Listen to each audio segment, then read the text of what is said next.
You would not believe what my knucklehead boss did.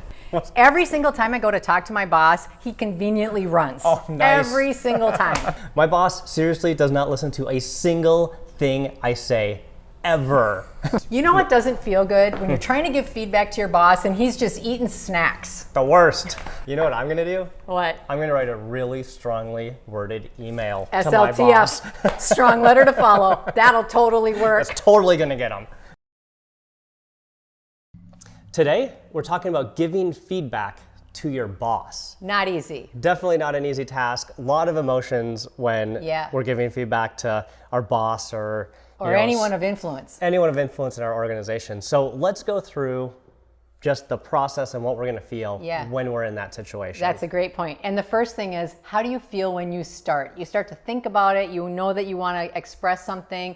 Maybe you don't think something's going well and you want to really make a difference in the organization. But it's really, really normal to feel scared and nervous as you're formulating your thoughts to go in and speak. Yeah, how many of us have been sitting like at our desk just thinking like, okay, I gotta get up. Yeah. I gotta go confront the boss and just tell him, you know, some big heavy news. Yeah. And sitting there with that feeling isn't that comfortable. No, and it can shut a lot of people down and actually can make you behave or say things in a way that actually aren't the way that you were really hoping to portray your message. Yeah. So I think the first part is really understanding that feeling nervous beforehand is super, super normal.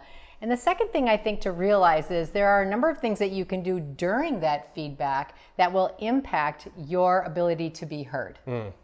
So certainly getting yourself centered before you walk into that meeting, super important, and completely normal that you're feeling nervous. Now, when you're sitting there maybe with your boss, that's going to be a whole another set of emotions, right? That we feel.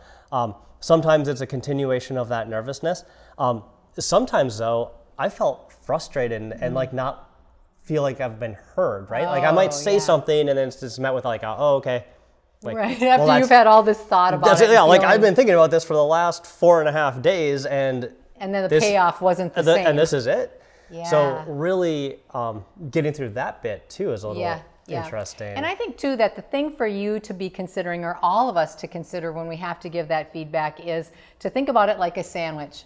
So on one end, as you start, you want to offer the conditions and circumstances of what you want to happen in the conversation. You want to put your best foot forward, even if you're giving feedback that is maybe not what you would consider favorable or not good stuff. You definitely have something in mind that you're hoping can occur as a result of this conversation. So you really want to make sure your own energy is right. Having your own awareness of your emotions and your feelings and what it is that you're pushing out before you even say your words is really important. Once you get your message down and you're able to have that conversation, always end in the exact same way. What is it that you're hoping will happen as a result of the conversation? Even if you are just assuming goodwill, you're smiling and you're saying, I'm really looking forward to how this could look after we have this conversation or something like that. And in my experience, a lot of times in a feedback situation, a lot of times you are trying to make the organization better, something better for you, something better for your team, or something better for the company as a whole. So really the intention, you know, most of the time is really good. So just really focus on your intention. Yes, right. And after you've had your conversation and you leave that room, I think the most important thing to do is... Oh, I said the dumbest thing to my boss. I can't believe it. Why do I always do that? I should have said this and I should have said that. And I missed those 4 parts. Right. And I just think really the very important thing to do is if you have self-awareness in the entire journey, the experience of, I want to give this feedback, what am I going to do to create the best way for me to do that and the best way to be heard? And then finishing strong with something positive, like I'm really looking forward to how this can help the organization or help my team or whatever it is. No second guessing necessary. You've done your part, you've done it with goodwill, and it's time to keep going.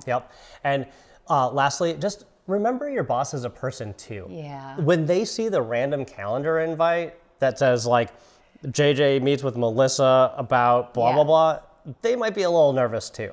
So just remember, they're a person. They go through the same emotional stuff you do.